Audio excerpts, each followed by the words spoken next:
Think about the happiest person you know. The one who always laughs first, always has something positive to say. The one everyone says they have it all figured out. Now imagine finding out they cry alone every single night. That's not fiction. And the scariest part, they're incredibly good at hiding it because they've had years of practice. This is the psychology behind the people who seem the happiest, but feel the most empty inside. The person everyone envies isn't envious of anyone. They're terrified, not of failure, not of rejection, of being seen. They learned early that showing pain made people uncomfortable, so they stopped showing it. First, it was a mask, something they put on for others. But somewhere along the way, they forgot how to take it off. Now the smile is automatic. The laugh comes before the tears even start, and nobody notices, because why would they? This person seems fine. This person seems happy, but they haven't felt happy in years. So how does someone get to this point? And how do you know if someone you love is living like this right now? Most people think emptiness comes from something bad happening. It doesn't. It comes from something never happening. These people never learned that it was safe to be vulnerable.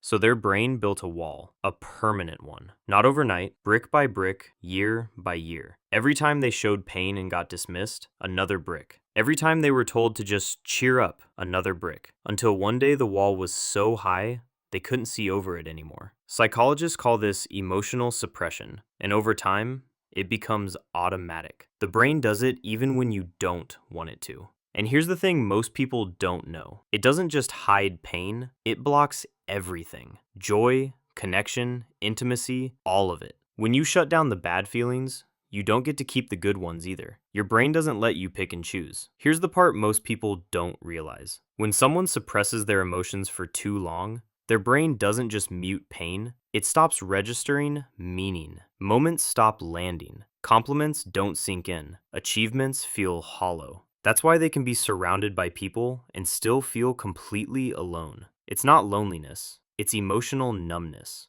And numbness is more exhausting than pain, because at least pain reminds you that you're alive. So these people smile, they laugh, they seem fine, but inside, it's completely empty. Like a house with all the lights on, but nobody's home. Now here's how to spot them, and pay attention, because these signs are subtle. Most people miss them entirely. Sign number 1. They deflect every serious conversation with humor. Someone asks, "Are you okay?"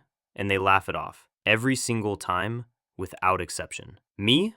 I'm great. Why wouldn't I be? That's not personality, that's protection. They learn that humor keeps people at a comfortable distance, close enough to seem connected, far enough that nobody sees the truth. Sign number 2. They're always asking about others, never talking about themselves. They know everything about everyone else's problems, their friends' relationships, their family struggles, their coworkers' stress, but nobody knows theirs. Not because they don't have problems, because they never let anyone close enough to see them. They became the listener, the supportive friend, the one everyone calls at 2 a.m. But who calls them? Nobody. Sign number 3. They disappear when things get real. Not physically, emotionally. They go quiet, change the subject, suddenly busy. Oh, that's deep.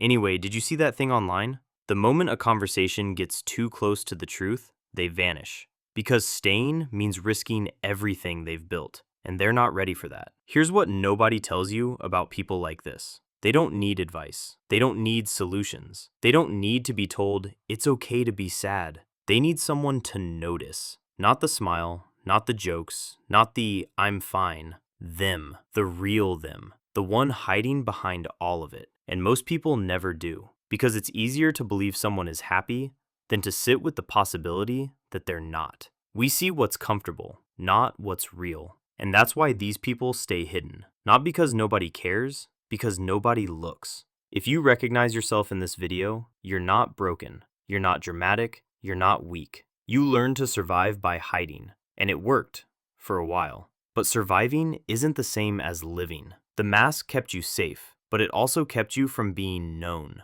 And being unknown, even in a room full of people, is one of the most painful ways to live.